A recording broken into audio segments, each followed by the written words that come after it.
So this is Busting Through Anxiety Part 3, and if you've gotten this far with me, I want to congratulate you. So what we've done is we've learned a couple of tools that will help you in your day-to-day experience with stress and anxiety. Today I'm going to give you a little bit of meat. I want to talk to you about some myths about emotions and some ways that we might think about them. And I also want to talk with you about affirmations and state.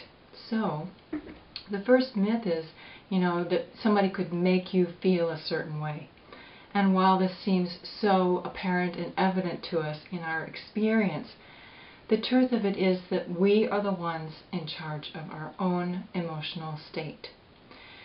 Now, it's a process to learn how to get in charge, because what we've done is we've allowed the mind and the emotional body to kind of carry us away. And believe me, it's easy to get sucked in. It happens in a millisecond, and suddenly all peace of mind is gone. So, like I say, it's a process. It's something you can learn how to do, but I want you to play with this idea of being in charge of your emotional state. So no one can make you feel anything, because here's the other piece to it. If that were really true, then that would mean that your power and your control is in the hands of someone else, which means that you're powerless to do anything about the situation.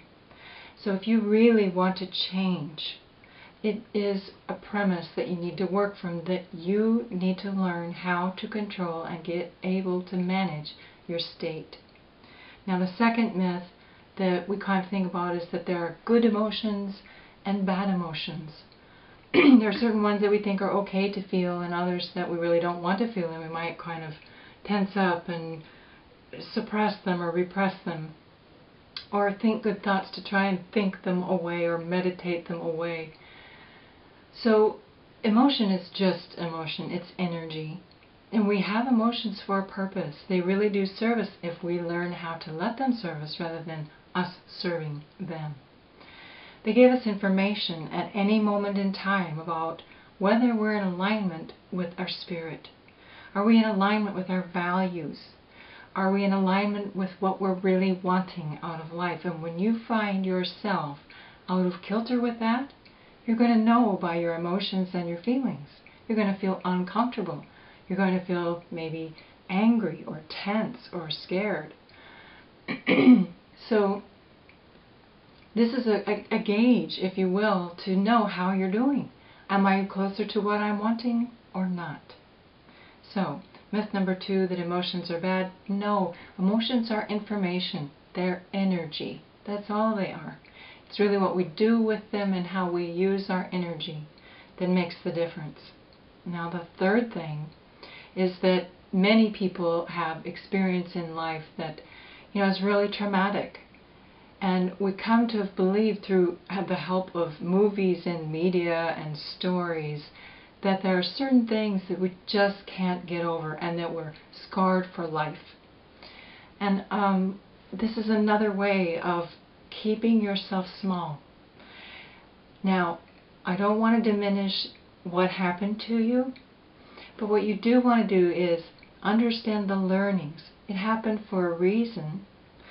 And if you can get the learnings from the situation, and this is something that I would do later on with you in a process that I will invite you to in the next video, you can get those learnings and release the emotions, release the pain, and then you are back in the driver's seat. You've taken back the wheel. No one else is in control of your life. You are. So let's talk about state. State really is how you're feeling in any specific moment in time, and it can change pretty quickly. But really, state is, tied in with emotions and thoughts. So if you were to check in with yourself and kind of begin to monitor what you're saying to yourself, that little voice that's going in your head, it would be really instructive. That's really what we want to find out. That's gold right there. We're going to dig down into that and get underneath it to find out the feelings, the emotions, and the limiting beliefs that you're believing about yourself in order for that to be true. And that's a piece of how we get started. So state really is, a specific moment in time and whatever you're feeling in that moment. And as you begin to use these tools that we've shared with you, and you understand how to release emotion, then you're going to begin to build something called emotional resiliency. It's going to allow you to have a certain kind of power and flexibility that you have not had in the past. And you'll find as you encounter situations that where in the past you would have been triggered, you're going to respond to them in a new way. Now, of course, it's a process, and there'll be things that won't come so easily or so quickly, but you'd be amazed at what can change really quickly. I've experienced this myself, and it's just amazing to my mind when I have a thought that never would have been possible before or never had before about a certain thing that in the past really would trigger me.